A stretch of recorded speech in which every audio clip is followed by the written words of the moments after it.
احمدہ و نصلی علی رسولہ الکریم۔ ایک ساتھی کا سوال ہے کہ لوگوں کے تکلیف دہ رویوں کی وجہ سے عبادات اور معمولاتی زندگی میں کوتاہی اور بار بار گناہوں کے سرزد ہونے سے نکلنے کا کوئی حل تجویز فرمائیں۔ الجواب حامداً و مسلیاً اما بعد۔ مسئلہ یہ ہے کہ لوگوں کے تکلیف دہ رویوں کی وجہ سے پریشانی یعنی ڈپریشن میں جانے کے بجائے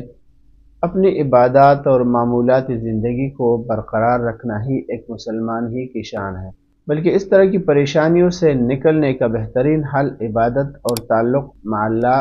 پر مضبوطی کے ساتھ قائم رہنے میں ہوتا ہے۔ لہٰذا لوگوں کی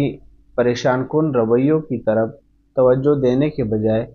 ساری توجہ پڑھائی پر رکھیں، اور ایسی صورتحال میں عبادات اور معمول کے مطابق زندگی گزارنے میں کمی کوتاہی سے کام لینے کے بجائے ان پر مضبوطی کے ساتھ قائم اور دائم رہنے کے ساتھ ساتھ نیک لوگوں کی صحبت اختیار کرنے یا تبلیغی جماعت میں موقع بموقع وقت لگانے کی کوشش کریں۔ یہ کوشش ایک بہترین زندگی کی طرف لے جانے میں اہم معاون ثابت ہوگی۔ اسی طرح گناہوں کا بار بار سرزد ہونا یقیناً اللہ تعالیٰ کی بڑی ناراضگی کا سبب ہے، لیکن اس کے باوجود گناہوں سے سچے دل سے توبہ کرنے کو اللہ تعالیٰ نے اپنی رضا کے حصول اور نیک بندوں کے صف میں شامل ہونے کا ذریعہ قرار دیا ہے، اس لیے گناہوں سے بچنے کی بھرپور کوشش کریں۔ لہٰذا اگر کبھی کوئی گناہ سرزد ہو جائے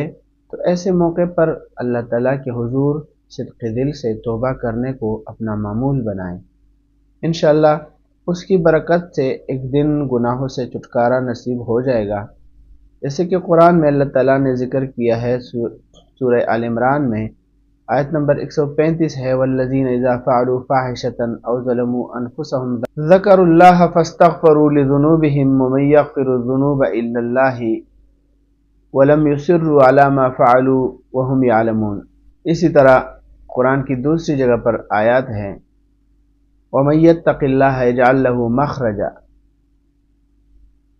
یعنی اللہ تعالیٰ اس کے لیے پھر راستے نکالتا ہے، جو اللہ سے ڈرتا ہے، اللہ تعالیٰ کے لیے تقوی اختیار کرتا ہے۔ وَيَرْزُقْهُ مِنْ حَيْثُ لَا يَحْتَسِبُ وَمَن يَتَوَكَّلْ عَلَى اللَّهِ فَهُوَ حَسْبُهُ إِنَّ اللَّهَ بَالِغُ أَمْرِهِ قَدْ جَعَلَ اللَّهُ لِكُلِّ شَيْءٍ قَدْرًا وَمَا عَلَيْنَا إِلَّا الْبَلَاغُ۔